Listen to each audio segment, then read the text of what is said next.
Ang title po pala ng aming forum ay Eleksyon o Revolusyon? Yan po ang gusto namin itanong sa taong bayan. Una, Greco, before we proceed, no, may I just ask you one question. You ran for the party list, no? How many members do you have actually sa party list mo? Ilan ang members mo and how many votes did you get? Ang members po ng BG is 3 million. A membership campaign, we felt that the party list is like a local election, di naman to parang kampanyang senador, you know, and giving space dun sa posibilidad ng dayaan, we decided to jack up our membership campaign, so we printed over around 1.2 million membership cards and then listed our members. Umabot po kami ng 3 million. And upon field validation, we got around more or less 600,000 votes. Pero 79,000 lang po ang lumabas. So, kinumpare po namin doon sa mga members na talagang bumoto kasi meron mga members naman na member pero hindi naman bumoto. Pero yung bumoto against doon sa inilabas po ng makina. So, those were done all over the Philippines, Luzon, Visayas, and Mindanao. And nakita namin at an average, each precinct o hanggang clustered precinct, hanggang pag pumasok na ng 10 ang boto ng BG, overvote na. Anyway, so mas skilled sila sa atin doon at this time. So okay na yon, 2028 na tayo. So you are a victim. You are a victim. Your party list is a victim. Okay. So on that note, let us start Salvo, and I would like to ask our good attorney to say the first opening statement. All right, thank you everyone. Kapihan. Dito sa Kamuning. Thank you so much for inviting me. Thank you so much for inviting me, Mr. Greco Bilgeka. Napakagwapo mo talaga in person. Yeah, buddy. At si Big Boy, Butch Belgica, sir. The Greek God. Ang gwapo-gwapo nila, sir. Maraming salamat po sa pag-invite kay Attorney Harold Respicio dito sa forum na ito upang pag-usapan ang mga pagkakamaling nangyari ngayong eleksyon na ito para hindi na maulit sa 2028. Latest po, umamin na po si Chairman George Garcia na nag-uusap nga pala talaga sila ng congressman na tumatakbo noon sa Bohol. At sinabi niya kailangan mo ng 300 million pesos para manalo. Pero sabi ni Chairman George Garcia na misunderstood daw siya. Sir, hindi nga. Kasi kapag papakinggan mo, kailangan mo ng 300 million pesos para manalo. Parang extortion no? Parang nagsasuggest, nabayaran mo na lang ako ng 300 million pesos para manalo ka ngayong eleksyon. Dayain na lang natin ngayong eleksyon. Pero misunderstood daw si Chairman. Ang ibig sabihin daw niya, yun daw ang magagastos mo sa eleksyon na ito para manalo. Pero sir, ang allowed na gastos lang ng isang congressman ay 3 pesos kada botante. At 300,000 lang ang botante doon sa distrito niya. Ibig sabihin, ang gastos, 900,000 lang dapat. Bakit mo sinabing 300 million? Sir, hindi nga. Sir, pagkatapos ng pag-file namin sa Supreme Court, marami pong lumalapit na report kay Attorney Harold Respicio na pareho po ang experience. At sir, merong na-record na mataas na opisyal doon sa COMELEC. Huwag muna nating banggitin ngayon. Dahil yung record na yan ay lalabas. Meron po, napatunayan po na tumanggap na 25 million pesos mula sa isang local candidate. Ang problema, tumanggap din mula sa kabilang kandidato. Ang problema ngayon, sinisigil na, sir! Nasaan na? Yung ibinayad namin sa inyo, sabi, i-refund na lang daw. Pero daw, ang problema, nabayaran na daw yung mga ibang commissioner. Abangan po ninyo, lalabas po yung recorded na video na iyan. Ang problema po, sabi, bawi na lang ako sa protest. Nag-protest ka naman Kaya pala nagkabali-baliktaran na yung resulta ng eleksyon ngayon.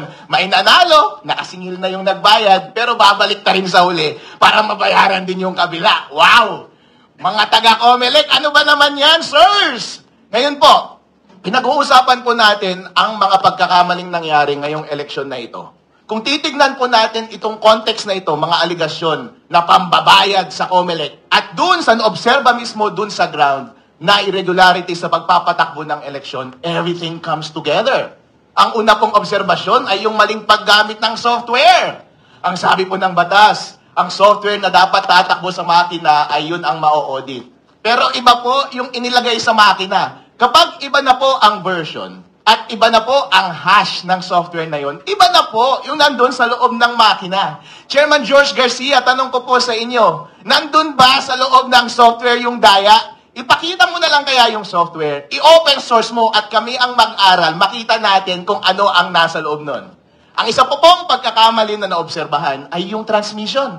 Ang sabi po ng batas, dapat dire-diretso mula sa independent automated counting machines papunta sa mga servers. Sabay-sabay, COMELEC servers at sa mga transparency servers. Para nga naman kapag nandaya ang COMELEC, huli ka agad ng mga transparency server. Pero inamin mismo ni Chairman George Garcia, kinokulit pala nila bago magpadala doon sa mga transparency server at pinapadala nila cumulative every 15 minutes. Anong ibig sabihin po nito? Na manipulate po yung data mula sa mga automated counting machines bago pumunta sa mga server. Labag po yan sa batas, illegal po yan. At yun po yung dahilan kaya pinapadisbar natin si Chairman George Garcia at mga commissioner. Yun po ang dahilan kaya nananawagan tayo sa National Bureau of Investigation para investigahan ang kanilang illegal na paggamit ng software, illegal na paggamit ng computer equipment na nag-interfere sa ating election process dahil yan po ay krimen. Yan po ay paglabag sa batas ng eleksyon. At kayo mga commissioner, kayo ang responsible ng pag-implement niyan. Dapat po kayong makulong. Ngayon po, itong suggestion ng grupo ni Mr. Greco Bilgega na gumawa ng manual counting alongside sa automated counting machines at gumamit ng blockchain para secure yung transmission at ma-maintain yung integrity ng data, consistent po yan para maiwasan itong mga nangyari na daya na ito. Ang una po kasing daya na pwedeng mangyari at pinakamadaling gawin ay yung naobserba natin na itatanim na mismo sa software yung daya. Kasi baka nasa 3.5 na mismo yung daya. Pero kapag manual counting mo yan, syempre, nawala na yung opacity. Transparent na. Makikita na natin mismo yung mga balota. Ang tao po, kapag binidyo mo dyan, yung mga election board, yung mga watcher, makikita nila, yung mga balotang binabasa nila, nakikita natin kung nandaraya, makikita natin kung totoo ba talaga yung bilang. Kaya yung problem number 1, maiiwasan po kapag ginawa natin yung manual counting sa araw ng eleksyon. Ang pangalawang problema po ay yung problema sa transmission at pag-maintain ng database. Masasolve po yan ng blockchain. Kasi po ang solusyon ni Mr. Belgica ay diretso mula sa automated counting machine, diretso kaagad sa blockchain. Ang blockchain po kasi, wala pong isang entity na nagko-control niyan. Distributed po yan. Yung software po niyan ay open source. Hindi mo pwedeng dayain yan. At maraming mga servers na independent na nagme-maintain ng lahat ng database niyan. Kaya kapag transmit mo mula sa automated counting machines papunta sa blockchain, walang kahit na sino mang gobyerno, organisasyon, o media, o tao na pwedeng mandaya niyan. Diretso kaagad, in real time, reflected kaagad, kita ng public kung saan yung source at kita kaagad yung resulta ng eleksyon. Kaya wala ka ng panahon para baguhin pa sa gitna yung data na ipinapadala ng automated counting machines. At kapag nasa blockchain na, hindi mo na rin mababago yung final results na nandoon. Kaya hindi mo na mababago yung data na nasa database. Inuulit ko po, in summary, ang problema po ngayong election na ito ay dahil hindi tayo sure kung may daya ba sa pagbilang nandun sa software.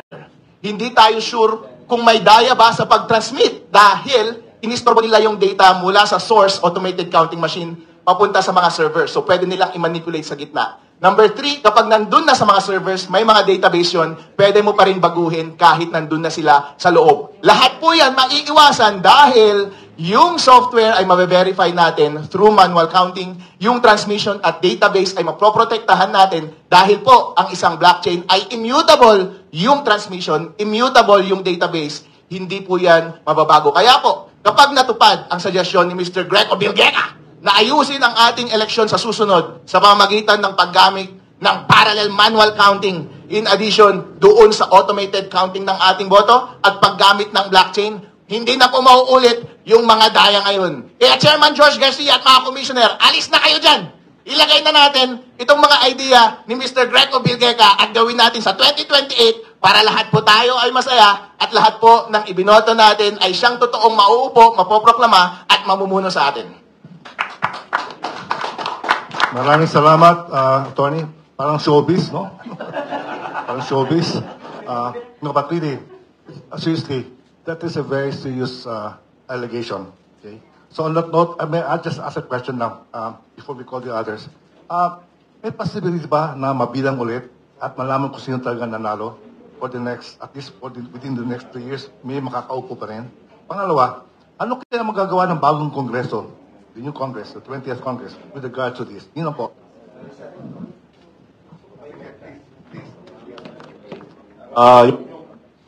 Yung first question nyo ay, ano?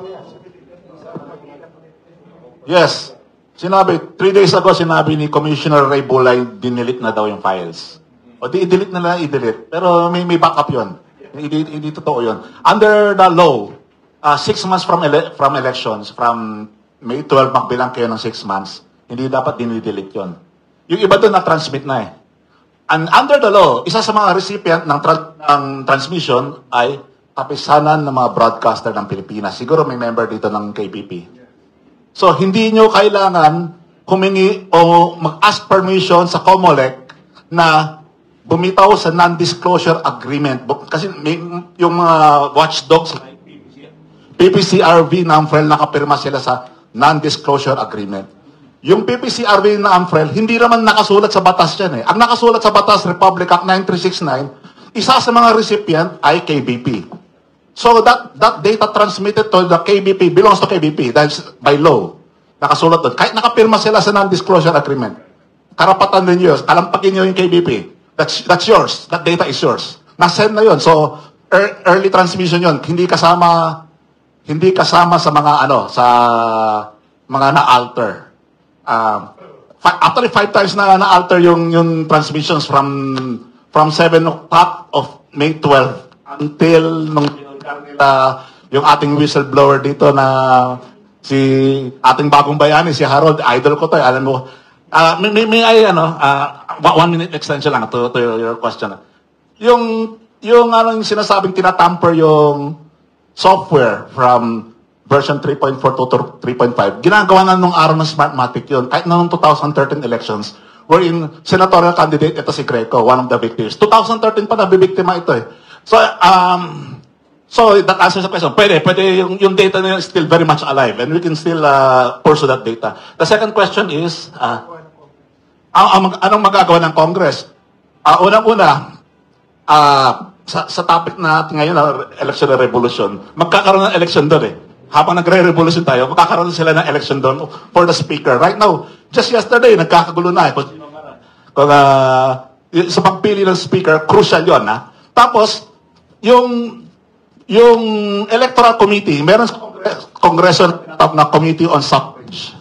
Sana yung mapunta doon sa Committee on Suffrage ay isang malinis na congressional representative. At doon tayo magpa-file ng ating mga follow-ups para i-pursue itong yung katanungan ni Sir Rod. Mamaya naman ako. Kasi si attorney to, Please, yeah. Siguro, open story. Okay. Ako po si Attorney Doyle, sa mga kaibigan. Ako po ay nagsama kami ni Attorney Mel sa One Vote Movement noong 2010. Tinayo po namin yan isang citizens arm ng COMELEC dahil naniniwala kami maayos yung ating pamamalakad sa eleksyon. Ngayon pa man, hindi namin nakamit yung naming noon. Kaya nagsama naman kami ni Greco sa paglaban sa PDAF, yung fourth party system, kaya yung Belgica ruling, na inaisama ako ron, kahit na umiiwas ako umpisa, pero talagang kalooban ng Panginoon na maisama ako ron. Pangatlo, sinulok natin pumasok sa gobyerno at sulong pagbabago na nais natin gawin. Ngunit, pakinggan ko na lang, i-quote ko na lang si Jack Maawatan.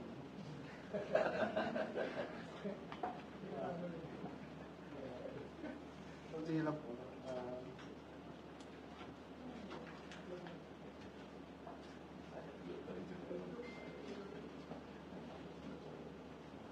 Ano sabi niya?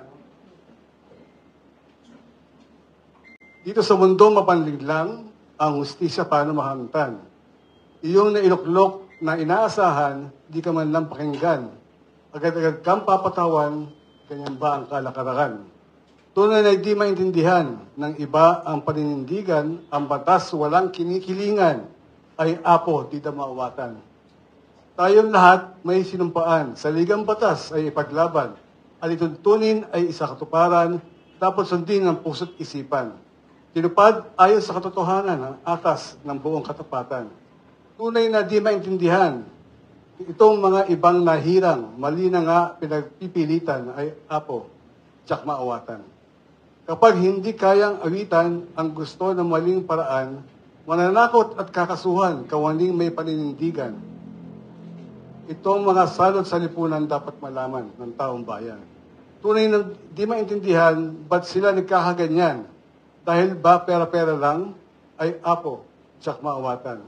Sabi ng banal na kasulatan, papalayain ka ng katotohanan.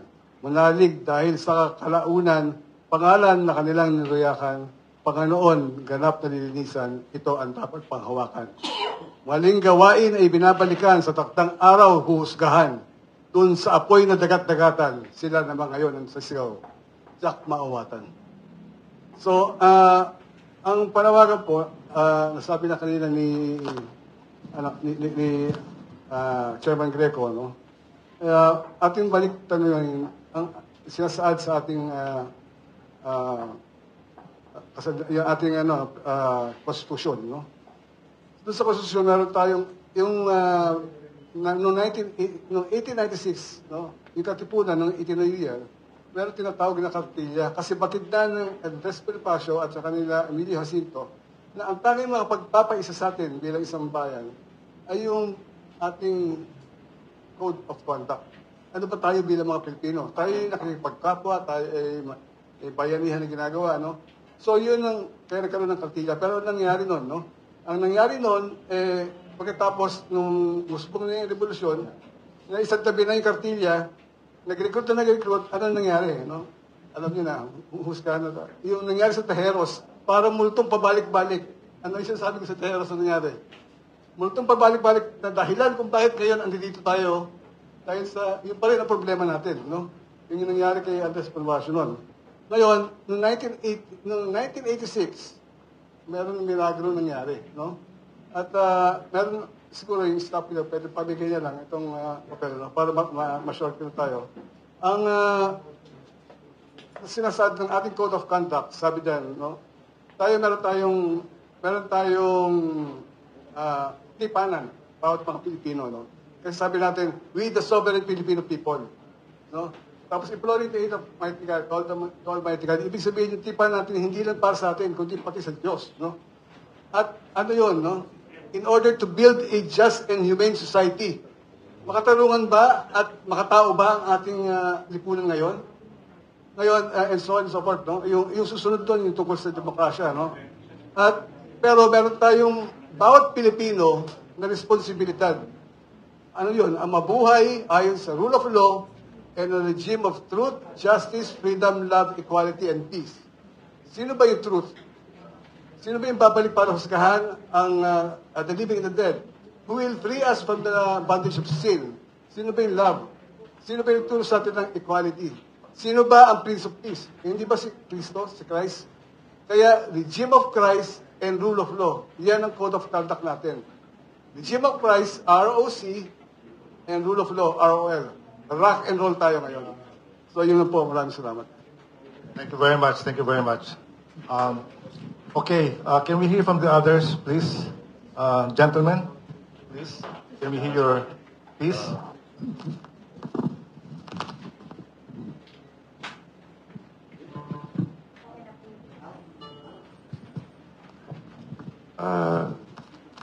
Lang ako sa ganitong forum.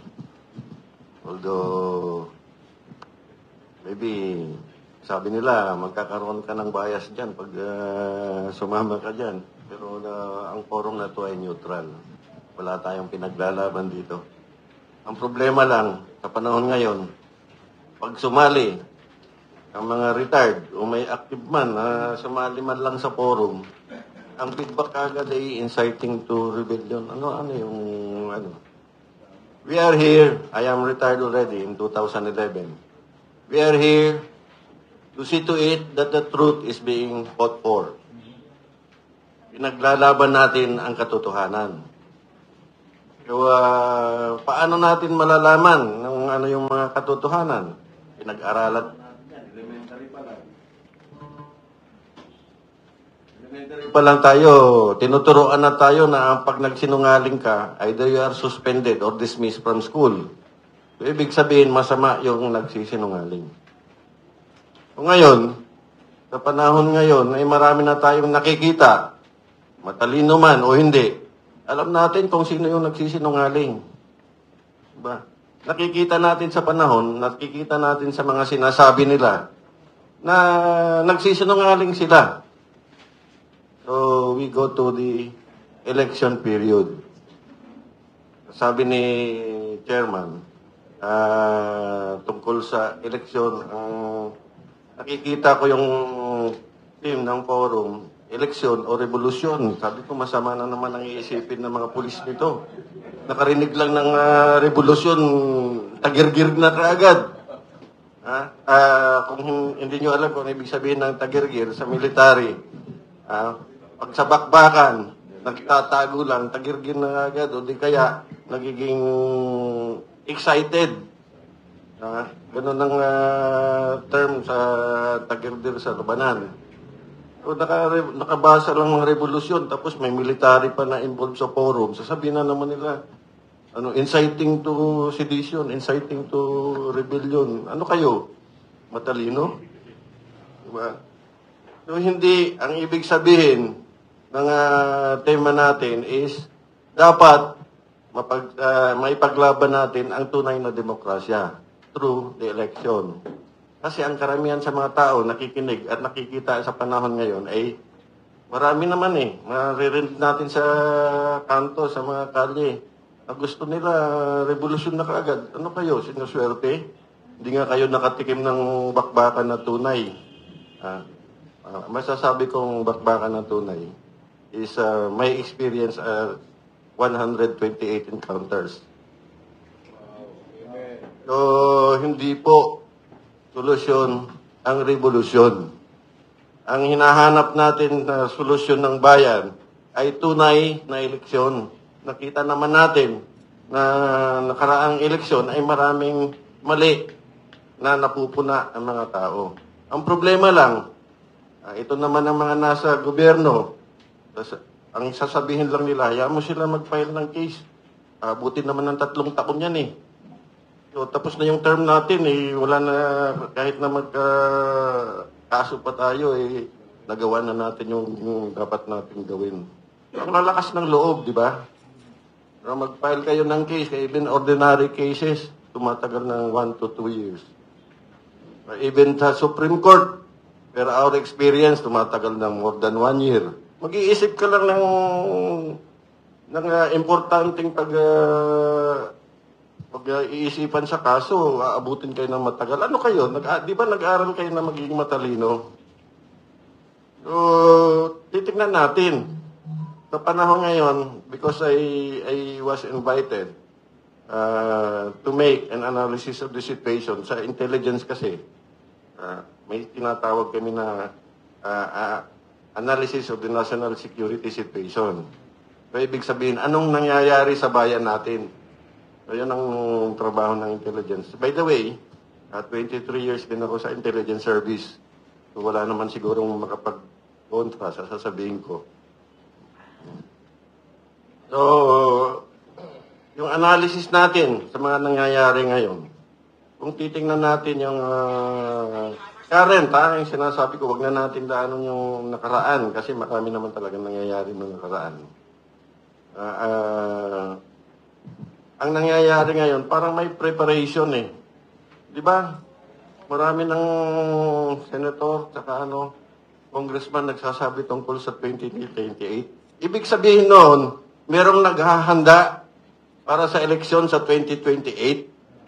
Very clear. Di ba hindi naman kailangan maging bobo para maintindihan yun Bakit nila sinasabi ng 2028 election palagi?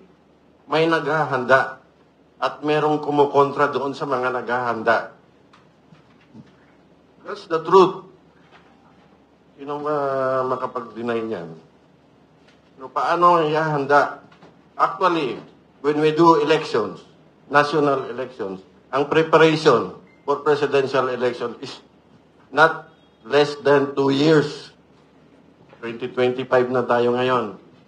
Kailangan by 2026, tama na ang paghahanda for 2028. Di ba ganun ang dapat? Ang tamang paghahanda ng isang kandidato is 2 years before the election. Attorney General.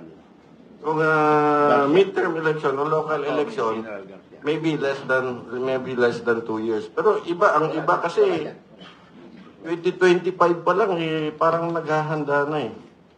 So how do you do it? Destroy the image of your enemies. How do you destroy the image of your enemies for 2 years? Propaganda and counter-propaganda. Paano mo gagawin? Araw-araw mo sabihin sa TV, sa radyo, impeachment, impeachment, impeachment. Mabibigyan na yung mga tao ng issue na impeachment. Di ba ginagawa nila yan? That is preparation. Kasi, kung gusto nyo ng tamang pamamaraan, kung kakasuhan ninyo yung tao, kasuhan nyo sa korte. Hindi nyo kasuhan sa public opinion. So, yun ang masasabi ko ngayon. The other is, yung sa automated election, kasi may experience din ako when I was in Malaysia. We were observers doon sa election ng Australia. Nasa Malaysia kami, pero yung election sa Australia, naka-plus sa TV sa Malaysia.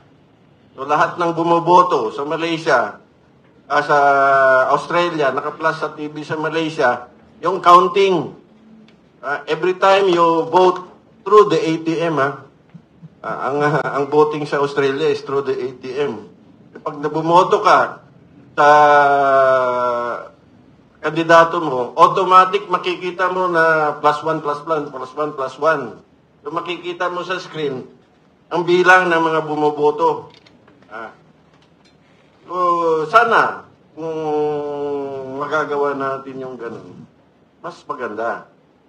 So, yun lang ang initially masasabi ko sa ngayon. Siguro, yun lang, inaano ko yung mga pulis kasi, winawaringan na lang natin. Huwag nyo naman ipitin masyado yung mga tao na nagsasalita ng katotohanan. Kasi darating ang panahon na ang tao naman ay mapupuno na rin eh. Pag napuno na ang mga tao, remember na mas marami ang may armas kaysa police at military. Remember that. Yan ang tandaan nyo. Thank you po. Okay, thank you very much. Hear from you, sir. Yeah.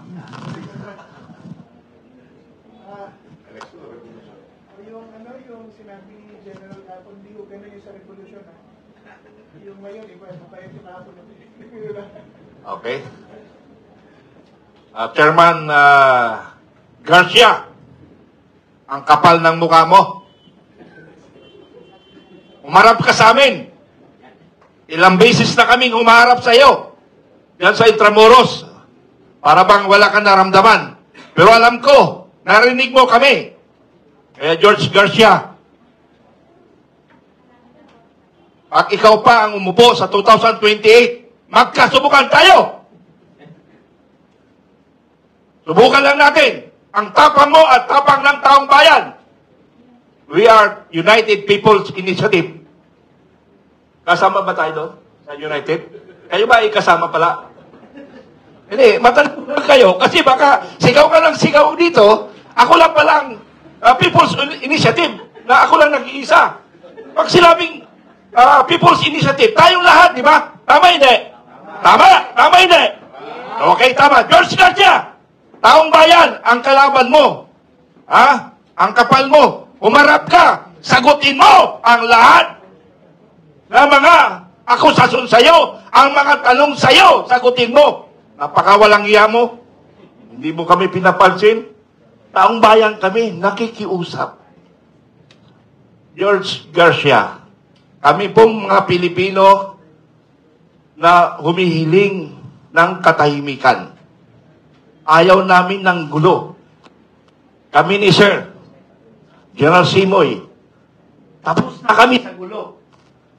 Baka itong aming huling hininga namin ay mapupunta pa kami doon. At kasama si Attorney General, yung nasa kanan po, bagong dating. Siya po ay isa po siyang general na abogado rin.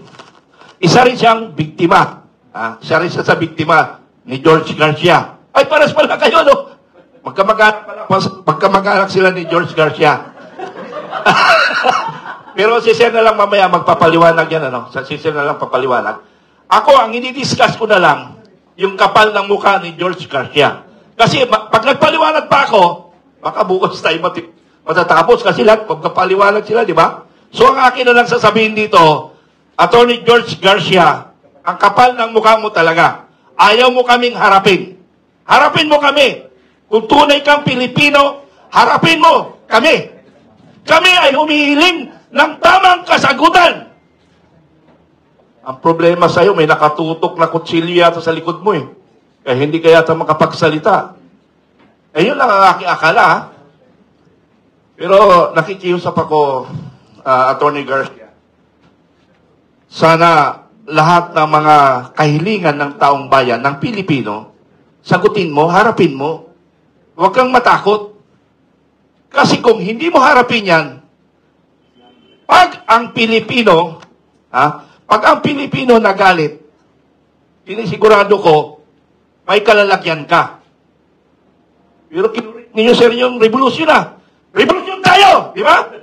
Revolusyon para sa Comelec, para magising.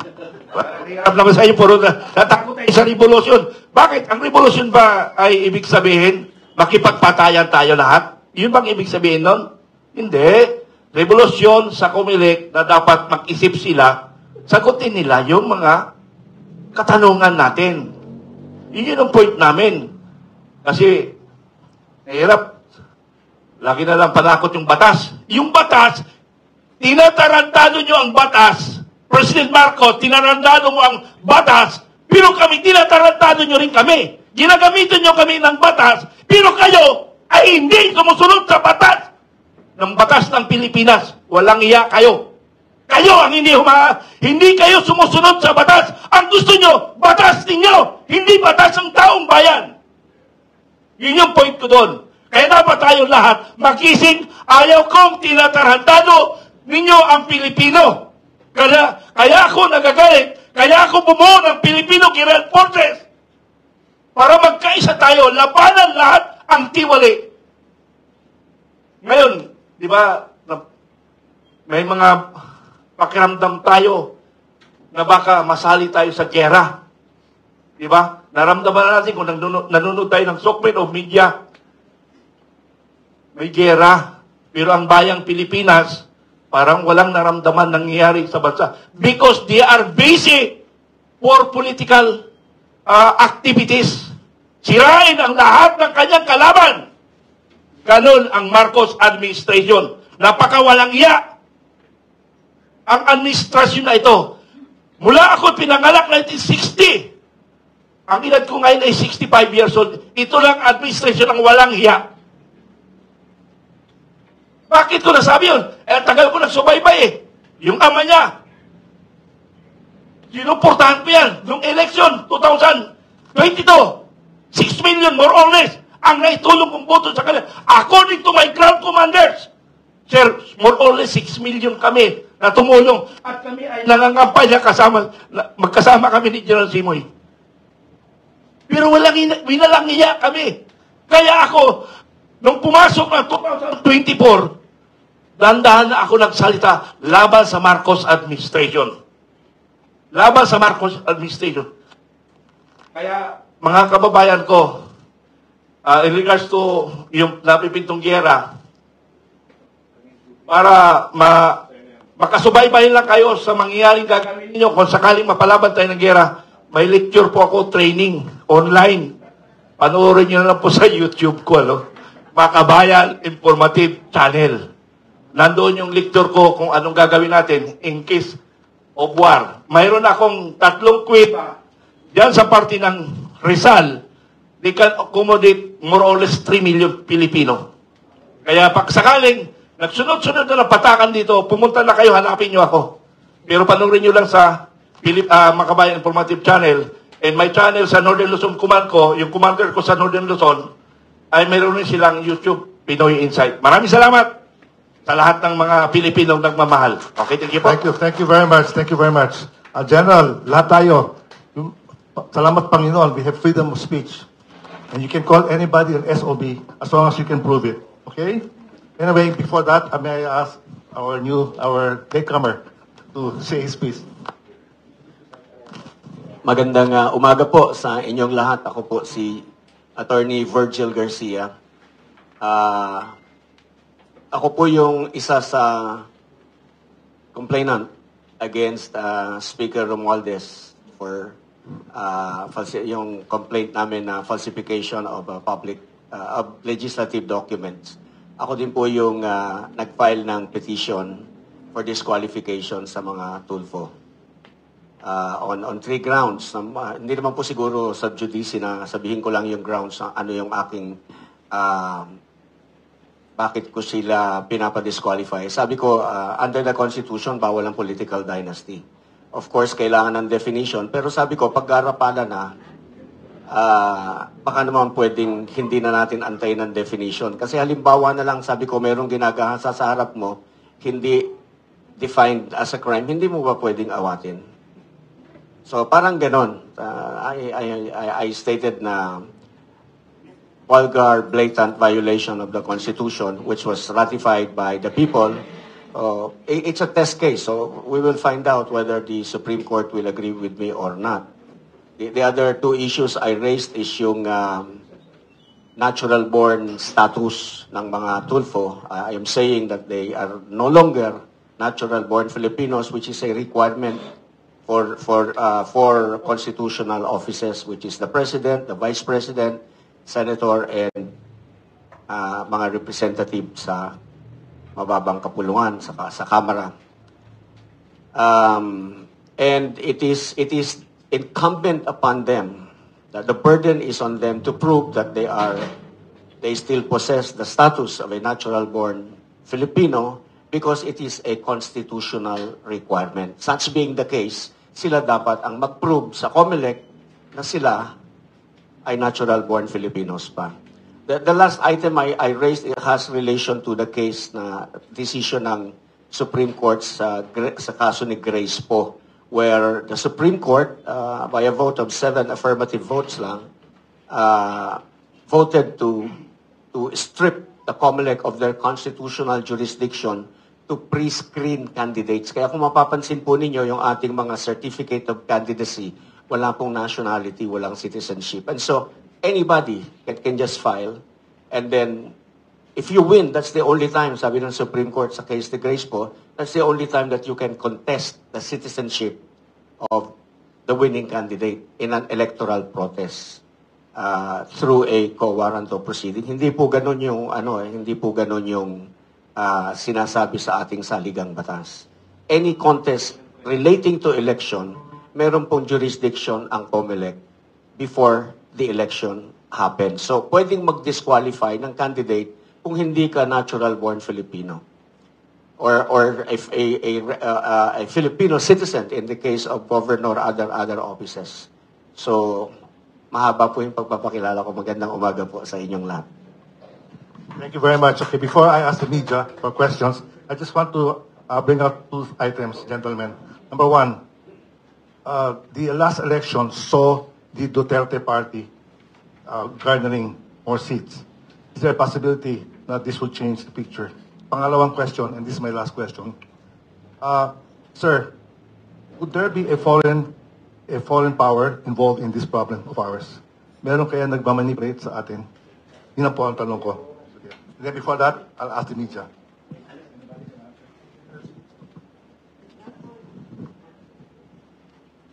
Sa atin po, wala pong nagmamando sa kung ano man mangyayari sa bayan natin.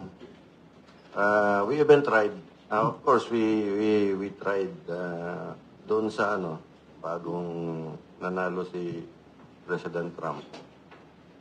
People tried and asked him kung may tulong ba. Ang sagot lang doon is, we do not want to be biased. Ibig sabihin, wala siyang mapapanigan. But the Filipinos should help and solve their own problem first before I can help them.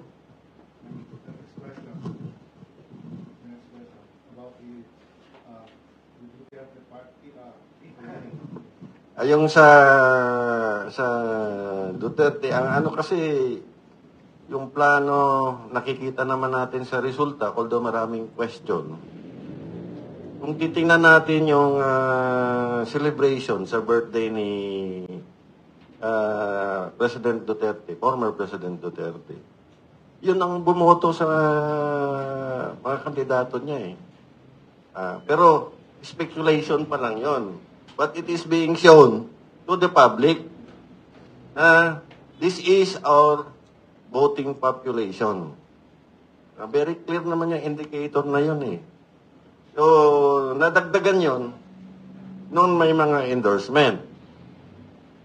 So, expected na sana panalo yung mga kandidato. Pero, may question kasi sa COMELEC. Hindi natin malalaman kung anong nangyari sa COMELEC. Kaya nga nasabi ko kanina na parang may usapan na hayaan mo silang mag-complain. Hayaan mo silang mag-file ng case. Kaya ang sagot palagi ng COMELEC, you file the case sa Supreme Court. So, ibig sabihin, hayaan mo silang mag-file ng case. Sabihin mo na lang yan. Then, may mga issue na nilalabas. For example, yung kay Atty. Respicio. Ang sagot, fake news. Without any explanation. Ano yun? When you say something that is wrong, you should be able to explain in detail bakit mali. Na hindi naman ine-explain bakit mali. So, kung expert yung nag-i-explain, hindi mo masasabing mali. Kasi pinag-aaralan nila yan eh. Kasama ng kagaya ng mga lawyers. Pag tinatanong namin yung mga lawyers na mali yung tingin niya sa kaso, ang sasabihin lang sa amin, lawyer ka ba? I can say this because I was invited sa legal aspects of countering terrorism in the United States, sa Defense Institute of Legal Studies. Nagtataka ako, bakit ako ang inimbita? Hindi naman ako lawyer. Yung audience ko from 157 countries. All lawyers. Bakit ako? Isa lang ang sabi na, you have the experience. Okay. Thank you. Okay. Open. Please. Good morning. I'm Vic Samintak from Net25. I would like to address my question. Anybody from the panel? Sir, the title of your advocacy is Revolution or Election or Revolution.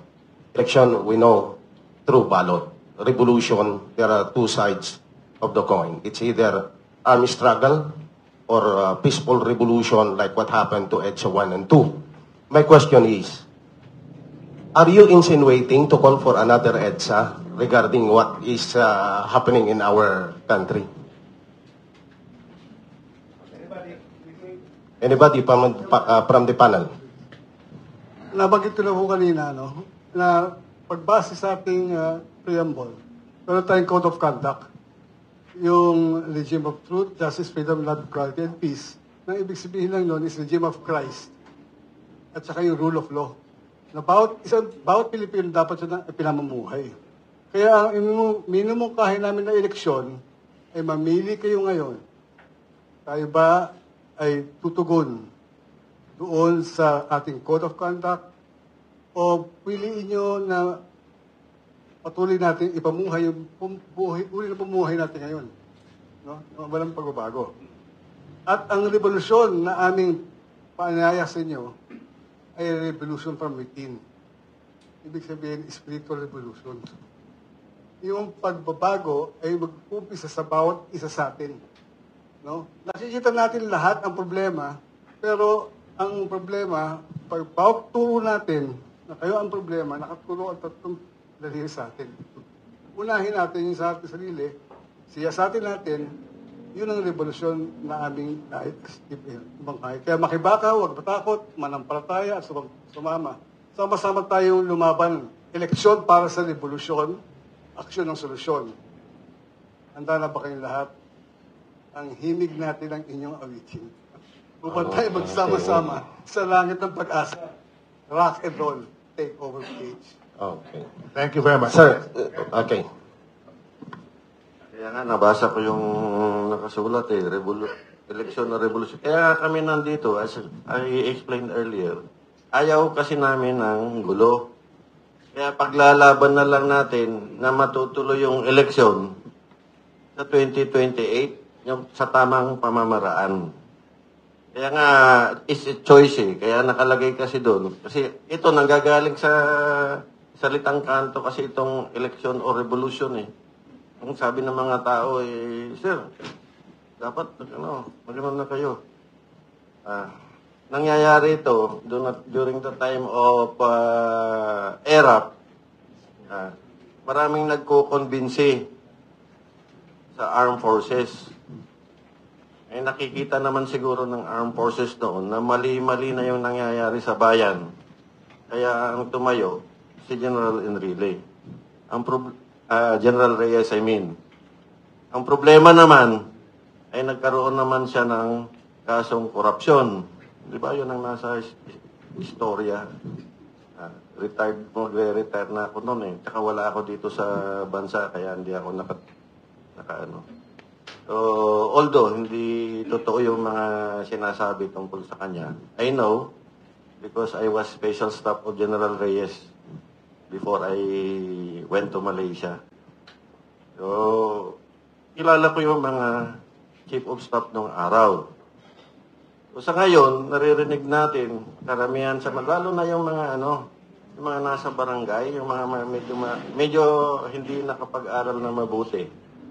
Yun ang sinaano nila, sir, gumawa na ng ang sagot namin hindi. Hindi kailangan ang armadong pakikibaka.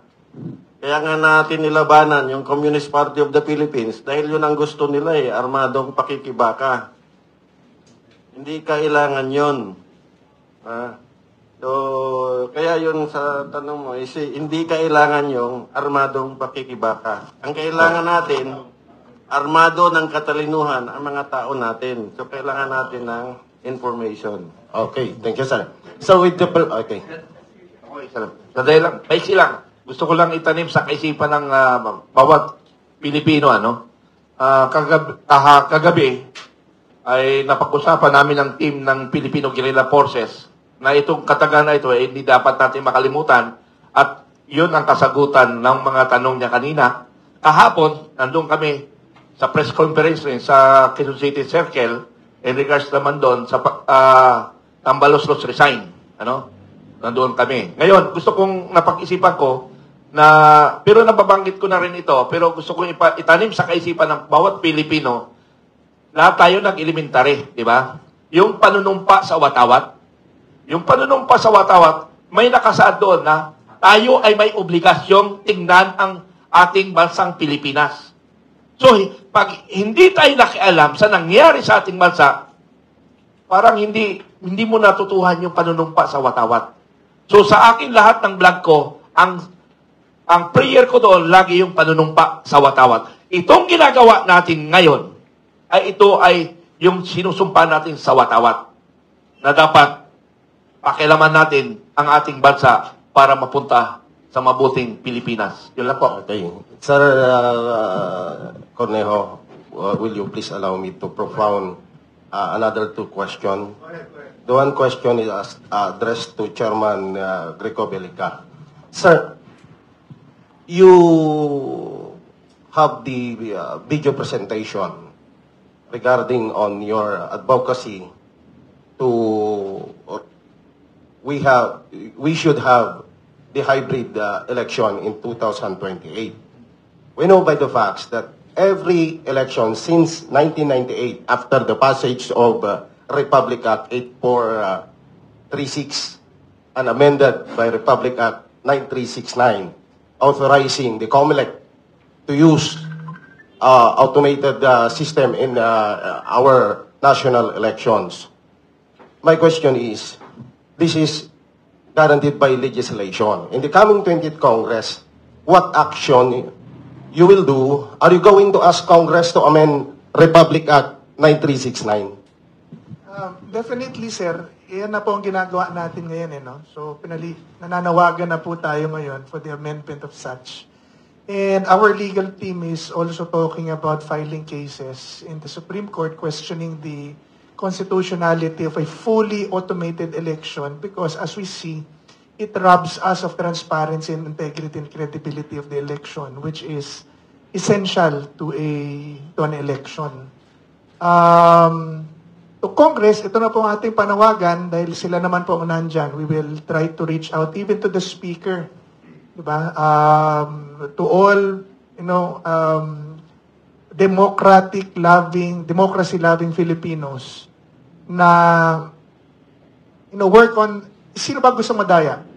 When you talk about a hybrid election, whether nanalo or natalo ka, ayaw mong madaya dahil you don't want to end up paying someone, whether from COMELEC or outside COMELEC, or nagpapanggap para manalo or matalo yung kalaban. So, I think, kaya po namin sinisimulan ito, and we plan to hold a series of forums ng election or revolution all over the Philippines in media and social media.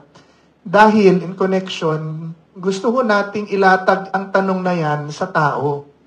We've went through the election many times. Even the 2025 election, we went through the election. Pero parang walang hope kung hindi naman mabibilang or wala kang tiwala sa naging resulta ng election. So, tao nang mamili. At iniimbitahan din namin mamili ang Kongreso, ang Senado, ang Office of the President. Sila rin ang mamili. Ano ba? Eleksyon o revolusyon? So, ang puntos po dyan, tayong lahat, pili tayo ano bang gusto natin at suriin natin kung bakit, ano ba ang pros and cons. If we go through election, paano? Anong disadvantages? If we go through a revolution, paano? Ano ba ang advantage and disadvantage? And then we choose, hindi ho inciting, tawirin ko na yung tanong nyo po, to rebellion or to sedition yung aming ginagawa. This is an honest question that we are posting to the Filipinos. Dahil, gaya ng sinabi namin kanina, pag binalikan natin ang ating preamble at ating saligang batas, the very reason we came together to unite as a country and wrote down our Constitution is to build a just and humane society that will embody the aspirations of the Filipino. Sinama pa natin ang Diyos sa usapan at tipanan na yan. Sabi niya, tayo mga Pilipino sa tulong ng ating Diyos. So ito po isang tipanan na binabalikan at inilalatag natin sa bawat Pilipino, opisyal or hindi. Anong gusto natin gawin ngayon? Okay. Chairman, I hope you agree with me that the result of this election, the 2025 midterm election. Now, according to the final result of the election, 317 congressmen, including party list representatives, will compose the 20th Congress. Only 97 is the first termer. How optimistic you are when you ask the 20th Congress to amend the Republic Act 9369 so that we can have the hybrid elections. Kasi kung titignan natin, this is not the first time na may clamor, may cry na bumalik tayo sa hybrid or even manual. Kasi every time na magkaroon tayo ng election, since na pumasok tayo, we enter into automated elections. Laging may question. So, are you still optimistic with the composition of the 20th Congress that these initiatives will be approved or passed in the 20th Congress? Sa Kongreso siguro, hindi. Pero optimistic ako sa taong bayan. Ang tanong pong ito, na binibigay natin sa taong bayan at sa Kongreso. Ano ba gusto ninyo? Eleksyon o revolusyon? So, I think ang reaksyon po ng taong bayan will depend sa reaksyon ng Kongreso at mga opisyal. Pag sinabi natin na, ano ba gusto mo, eleksyon o revolusyon? Pag sinabi ng Kongreso, eleksyon. Ayun pala eh. So, itong klaseng eleksyon ng pagbabago na gusto namin. Pag sinabi ng Kongreso, hindi, ayaw namin yan, gusto namin ito. Sagutin din ng taong bayan, ano gusto nyo? Pag-isipan nyo mabuti, mamili tayo bilang bansa. Eleksyon? Kasi pareho po pagbabago yan eh. If we go through election, pagbabago. If we go through a revolution, pagbabago. If we go through a peaceful revolution, pagbabago. Mamimili lang tayo, ano ba ang gusto natin? Now, dito tayo lahat. Papayapa. Okay. One last na lang. Promise. My question is addressed to Attorney Respicio. Attorney, you did mention a while ago na you're accusing Chairman Garcia of COMELEC. Na marami siyang mga ginagawa, mga hocus-pocus dyan sa katatapos na eleksyon. Ang tanong ko po, we know by the facts also that Chairman Garcia, COMELEC chairman, is an impeachable official. So are you going to file also an impeachment case against Chairman Garcia in the 20th Congress?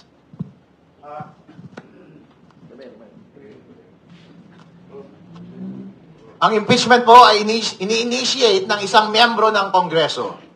Kung ang mag-i-initiate po ay isang pribadong individual na katulad ko, kailangan po ng endorsement ng isang miyembro ng isang Kongreso. Wala pa po akong kakilalang mag-i-endorse sa akin. Kung meron po, i-refer nyo po sa akin at ako po ang magsusulat ng petisyon.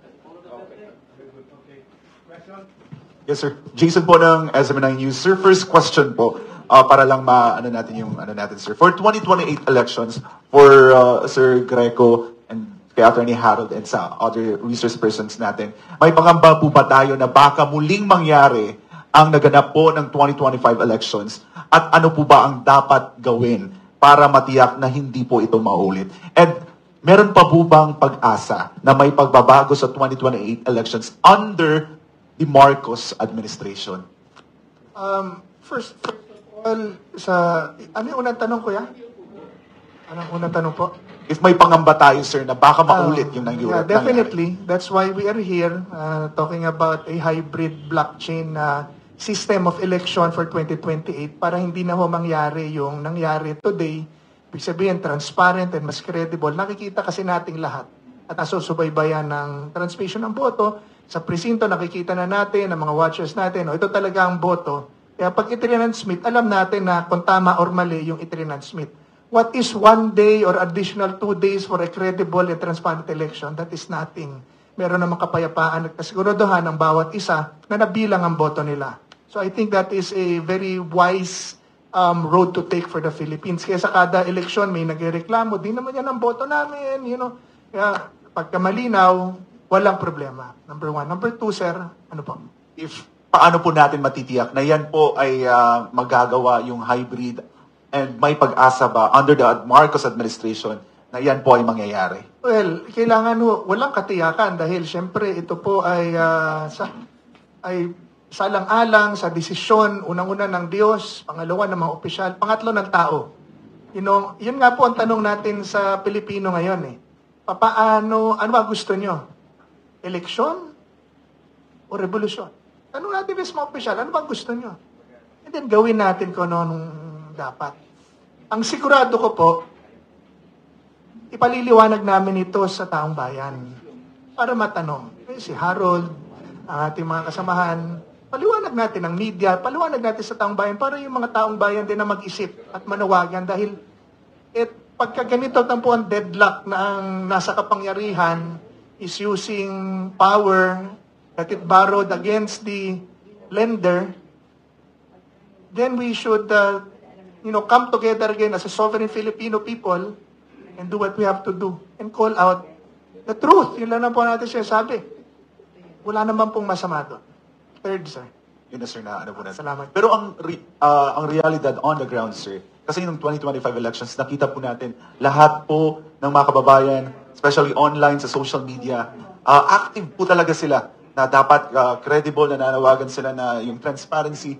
Pero yun nga, sir, na-overpower sila because of the power na Back to the Constitution, to the preamble of the Constitution, everybody has to realize that we, the sovereign Filipino people, imploring the aid of the Almighty God, yung mga yanong na nakapwesto na yan, pahiram na kapangyarihan lang yan. Nawawala ho sa pwesto yan ang Pilipino na nananatili. So, let's, so mamili ho tayo ngayon, and that is why we are here, and that is why we will go around the Philippines, be on media and social media, to ask the Filipino, saan natin dadalhin ang ating bansa? Anong gagawin natin sa ating kinabukasan? Kung hindi aaksyonan ng pamahalaan, paano at anong gagawin natin sa ating kalayaan? Sir, kanina po, one of the research person, particularly si Sir Metran, ay nasabi niya po kay Chairman Garcia na kapag kayo po ang umupo sa 2028, magkakasabukan tayo. Are we parang suggesting po na dapat nang bumaba or mag-resign si Chairman Garcia para matiyak yung integridad sa 2028 elections? Kasi commissioner siya, no, independent, di ba? Impeachment ang proseso dyan. Pero kung lumayas siya dyan, mas maganda. So ang sinasabi ko lang dito, lumayas na siya, baka ang taong bayan ay magalit sa kanya, baka wala na siya mapuntahan. Yun yung sinasabi ko sa kanya. Attorney Garcia, sir, Attorney George Garcia, kasi nandito si Attorney. Nakikiusap ako kasama ang bayang Pilipinas o ang mga Pilipino, kasama ko na naghihikayat kung may hiya pa siya, umalis na lang siya para hindi ma-impeach. Pero sino mag-i-impeach sa kanya? Ikakampi niya lahat ng Congress eh. Wala. So, ibig sabihin, makikiusap na lang tayo. Ngayon, hanggang pakiusap na lang tayo, di ba? Sabi mo kanina na sa social media, sa taong bayan, ay kumikilos, kailangan talaga transparent, pero tinatarantado pa rin tayo. So, magtarantaduhan na lang tayo. Ano yung pagtatarantado? Bahala na kayo mag-isip nun. Sir, salamat. Sir, clarification. Sir, yung sentiment po natin, hindi lang po sa inyo, sentiment po yan ng mga kasama pa nating mga retired military officials. Tama po, sir, no? Yung sa amin is we want to have a proper and peaceful election by 2028. Yun po ang sentiment ng mga karamihan sa amin. Kasi yung sinabi ko kanina, nakadaan na kami sa gulo eh. Nasubukan na namin ang gulo. So, kailangan na, ano bang positive action, doon sa tanong mo, na magagawa natin tungkol sa eleksyon. So, sinasabi naman dito sa ibang resource persons na we will try to ask Congress. So, anong positive action? Then, to the help maybe of media, na yung sa Congress kasi pag gumawa ng batas and amendment sa laws, ay may consultation. So, we will force Congress to make the consultation about election reform public through the media. Di ba ginagawa nila sa Quadcom tsaka sa Tricom? Almost, maabot pa yata ng more than 12 hours yung deliberation eh. So, when it comes to election reform agenda in Congress, kailangan tumulong yung media to make this consultation public para alam ng mga tao kung ano yung ginagawa nila. So, yun lang ang initial positive action that we can take. Okay. Dagdag ko lang muna, sir, ano? Para yung tanong mo, may sustansya yung tanong mo, sasagutin natin, ano? Sentimento ba ng mga retired o ng mga military o ng men in uniform personnel, kasama siyempre pag sinabing men in uniform personnel, lahat ng mga nakikita natin sa Pilipinas na naka-uniforme, Coast Guard, ano pa man, ang sentimento nila, base sa mga kausap ko, mga kasama ko, nag-aantay na lang sila. Nag-aantay sila na tayong taong bayan kikilos. Kayo, taong bayan ang sinisisi nila. Bakit hindi tayo kumikilos? Pumapayag tayo na tinatarantado tayo. So, nag-aantay na lang kami na ng taong bayan ang kikilos. At yan ay karapatan natin. Thank you. Short lang, no? Kasi may fixation tayo kay Chairman George Garcia. Hindi natin alam kung siya pa rin ang chairman sa 2028 election. Kasi before he became chairman, commissioner siya. So yung suma total from the time na commissioner siya, dapat yung 7th year niya, hindi na siya nakupong chairman. So hindi natin alam kung siya pa rin ang chairman sa 2028 elections. Good morning po. Nilo Jaman from Filipino and Business Mirror. Gusto namin malaman kung ano ang masasabi niya tungkol sa disqualification or move to disqualify the Duterte Youth sa party list. Imagine, number 2 sila sa party list, di ba? Sa votes, gano'n. Parang galit na galit si George Garcia kay Cardema. Parang gano'n. Ang second po, yung what can you say about Joel Chua Oy of 6th District of Manila, disqualified din siya. Pumasok si Benny Abante. Joel Chua Oy. So ano pong comment niyo po doon? Election related din naman yun. Thank you po. Especially yung Duterte Youth Party List. I'll reserve my answer later because unahin natin mga bugado. Thank you.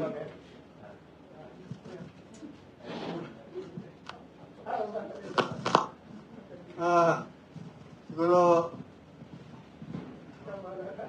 ito my participation is purely cerebral. No? Walang kinikilingan. Kapag ang isang nahirang ay na-disqualify, siya yung majority vote. No? Hindi automatic na iuupo mo yung second kasi hindi naman kaya nga vote of majority, di ba? O yung pinakamaraming boto. Hindi mo pupunta sa kanya yung boto hindi na ipunta sa boto, binoto na na-disqualify. Hindi ba? So kung sa ganon, tignan mo yung mga mayor, di ba? Na ma-disqualify. Di ba? Hindi naman pumapalit yung tumakbong kalaban niya, kundi yung vice mayor. Di ba? Ganon din yung prinsipyo kapag sa anumang posisyon, no? Dapat magkaroon ng election, no? Yun ang sinasabi sa yun ang democratic process talaga na tawag natin, no? So, okay.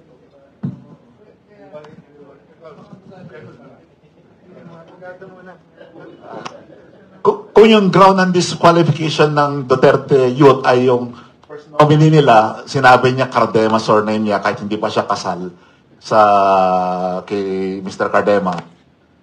At medyo katwiran yun eh. Pag umakyat yan sa Supreme Court, medyo napipredict ko na anong nasa isip ng Supreme Court, no? Tapos, i-disqualify mo, ibibigay mo sa kanina, Gabriela, no? So, medyo ano yan eh. Hindi ako fan ng Duterte Youth, ha? Hindi ko binoto yun, ha? Pero kung binoto talaga sila ng tao, respetuhin natin yun, ha? Yun lang ba? Hindi ko po alam yung merits ng mga issue na yan. Pero ang mahalaga po, ito dapat ang paraan paano mag-decide ng mga ganyang kontrobersiya. Kung ang dahilan po ay kung nabayaran kayo, kaya binabaliktad ninyo yung mga ganyang resulta ng eleksyon, mali po kayo. Dapat po mag-decide kayo on the merits at sundin ninyo ang batas. Ang malinaw po sa batas, hindi dapat kayo tumatanggap ng bayad.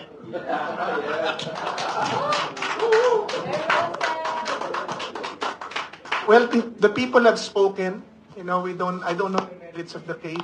Pero, malaking katanungan dahil Duterte Youth is a kalaban na partido. Diba? Tapos, Abante, tsaka Joey Uy, may boto. And then, suddenly, bakit nagde-decide ang COMELEC? Ang dami yung tanong. So, I don't want to jump into conclusion, pero basic po dyan, nagsalita na ang tao, na lang. Boto. And that's why babalik po ako sa sinasabi ko kanina. Pero ang kapangyarihan na naibigay natin sa COMELEC under the Constitution. Dahil pag nag-rise yung mga ganyan question, wala tayo lahat mapuntahan. Sila din eh. Sila ang judge, sila din ang magbibilang, sila din ang culprit. So, we need to break those power dahil kapangyarihan ng tao dapat ang mamatawi. So, that's why we will continue to push for a constitutional convention to solve these excessive powers we have given these departments and offices, specifically the Office of the President, Congress, COMELEC, and the police. Nakakatakot po ang kapangyarihan na naibigay natin sa police. Police lang yan, for heaven's sake. Agents of persons in authority. Hindi pa yan binoto ng tao. Pero kung damputin at ipatupad ang batas, sila na rin po ang batas ng mga taong nagsasalita ng katotohanan within the purview of their freedoms ay kayang damputin at magsampa ka na lang ng kaso. So, si Harold, 4 na pong warrant ang binibail nito. Hindi tumitigil. Mabuti na lang hindi tumitigil. But if they can do it to someone as vocal, as transparent, as known as he is, and he can do that to any one of us. President Duterte was picked up with an invalid and questionable warrant. Pastor Kibuloy was raided and picked up with a questionable warrant of arrest. If they can do that to anyone. So, yan po ang point ko. We need to work on something to remove those excessive powers of given the police. Sa akin, ang police, lokal lang dapat yan. May masundalo tayo for national issues and national concerns, international conflicts. Pero, kaya napakalaki ng problema ng droga, napakalaki ng problema ng kriminalidad, dahil sa police din po nakakabit ang lahat ng yan. I've been councilor of the city of Manila and I chaired the Committee on Police, Peace and Order, Fire and Public Safety. Wala hong criminal activity sa isang lungsod na magpo-promulgate at lalawak ng hindi alam ng pulis at ng mayor. Walang kriminal na mag-i-exist sa isang lugar. Wala ho tayong kasamang pulis dito eh. Walang mag-i-exist. Ayan si Sir. Alam ni Sir po yan. I will stand by my word because I've worked with the police for decades.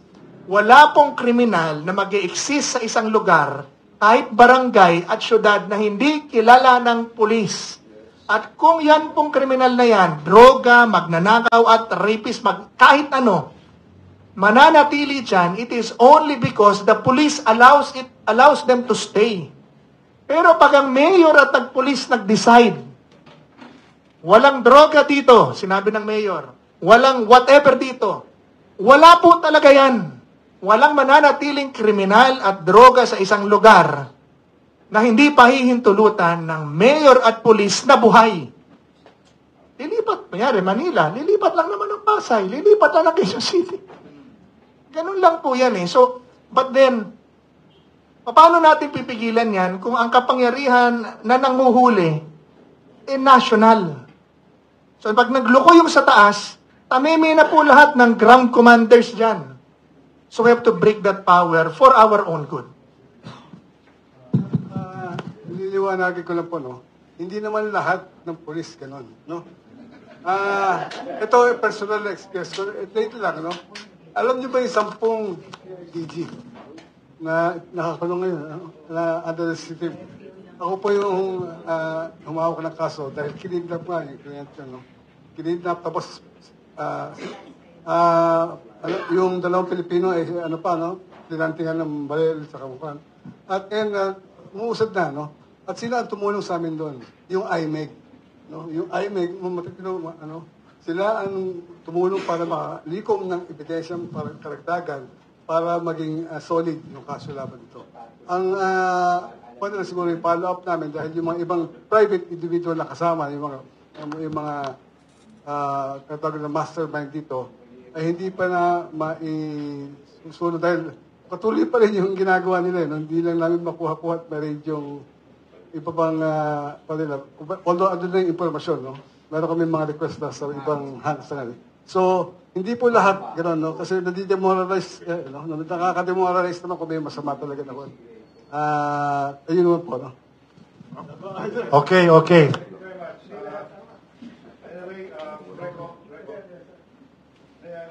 Give last closing statement before we go on. Kasi I want to dismiss already. Okay? Okay. Dear friend, the former presidential... Ako magtatanong. Yes, Butch Bellica. O kasi puro narinig ko kanina. First of all, comment lang. Dapat pala ang title nyo, Election Revolution. Hindi yung election o revolution. Naintindihan nyo ba ibig sabihin? Sabihin nyo, ha? Election revolution. Kasi ayaw nyo ng revolution eh. Talaga magre-revolution. What is happening today, happened already eh. Before. Mauulit din. Hintayin magbukas ang Kongreso.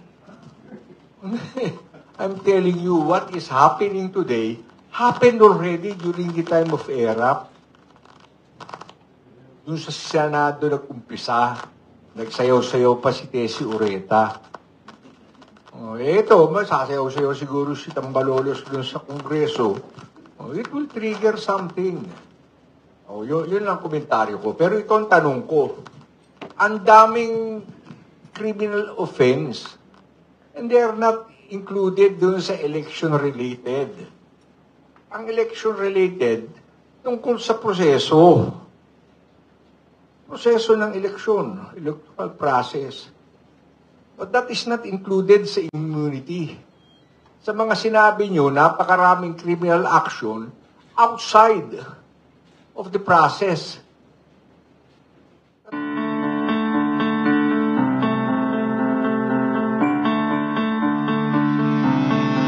Gintutilak, inaakit ang iyong mga mata, kapangyarihan sa labi. Natin na ngayon, hindi makikinig sa inyo pati korte. There is no such thing as rule of law now. Ang law ngayon si Bongbong. Yun lang. Ako, loyalist ako eh. Loyalist talaga ako ni Marcos. Kaya ako bilib sa kanya, nagagawa niya talaga ang sarili niyang batas. Pero ang tanong ko, papayagan niyo ba? Ako papayagan ko. Kaya ako diklikibo eh. Pero kung kayo, may angal kayo, bakit yung payagan? Ganun lang yun. Ako payag ako. Mag-isa lang ako. Hindi ko susundin. Hindi ko gusto sundin niyo ako. Kung kaya ka naman ako oo, dahil sa pagmamahal ko sa tatay niya. Hindi ba? Ganun lang yun. Pero hindi ko siya mahal. Ngayon, nakarinig ko yung mga sinasabi niyo, baksyon kayo. Ganun lang yun. Sige, salamat. Sir, comment lang po ako dun sa... Sir, comment lang po ako dun sa initial na sinabi nyo na ayaw namin ng revolusyon. Gusto po namin ng revolusyon. Pero tama po yung sinabi nyo na gusto namin ng election revolution. Isa po kasing importanteng elemento ng revolusyon, suporta ng tao. Wala pong magtatagumpay na revolusyon pag walang suporta ng tao.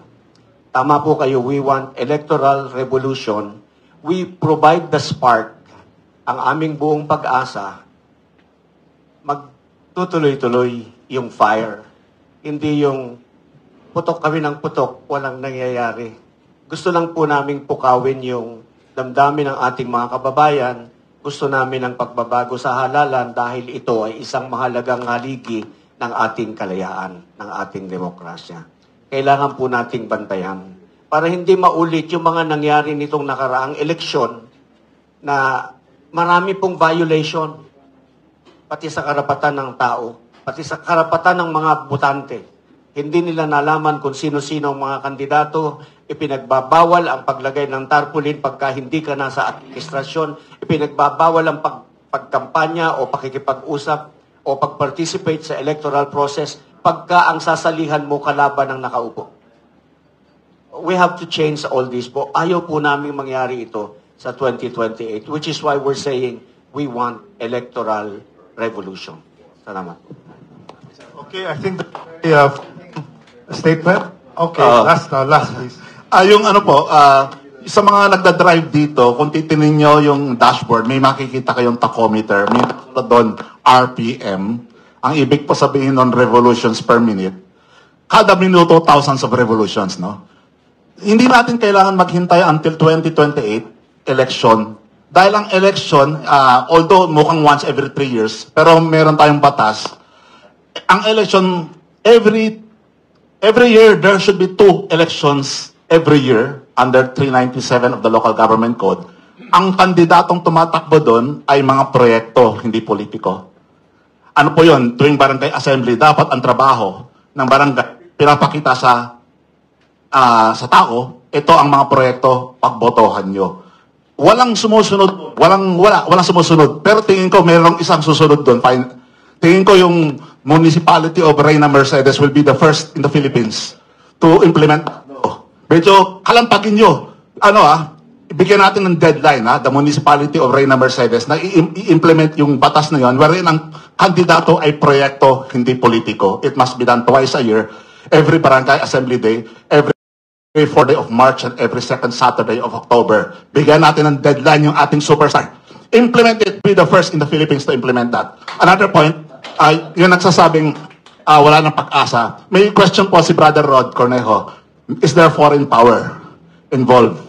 Meron po. Yung nag-uumpugan yung dalawang superpowers, US and China. Illegal ho yun. Pero there's a legal way to do it, a lawful way to do it for a foreign power, for a global power to intervene. Meron po sa United Nations. Ang problema natin dito sa elections, pwede natin iakyat sa United Nations yun. Allowed yun. Since September 21 last year, United Nations Pact for the Future, pumirma ang Philippines. Yes, pwede mag-intervene ang United Nations into domestic matters, including electoral matters. So actually nag-prepare na ako. Sabay-sabay tayo at exactly June 30, 12 noon, kung transition of power from the outgoing incumbents to the incoming new batch, isend sa United Nations lahat ng pinag-usapan natin dito, pati yung video kanina. That is allowed by international law na hindi natin ginagamit. Yung ICC, International Criminal Court, wala pong jurisdiction in the Philippines yun. Pero tinaman, nadukot nila yung president. Yung United Nations, meron. Pwede natin iakyat ang ating hinanakit sa elections. Nagtataka sila bakit hindi natin ini-invoke yun. May jurisdiction sila, hindi natin ini-invoke. Yung ICC, walang jurisdiction, nakadukot ang president. So, come June 30 this year, sabay-sabay, at exactly 12 nung isasend. Email lang yun allowed by email yun isasend sa United Nations lahat ng mga grievances natin sa elections natin ngayon. Yun po lang. Wow, okay. I didn't know that. So, okay. So, I would like to end already, okay? Once and for all, this forum. Maraming salamat sa inyo. And remember, we're not suggesting armed revolution, but action revolution. Okay, thank you.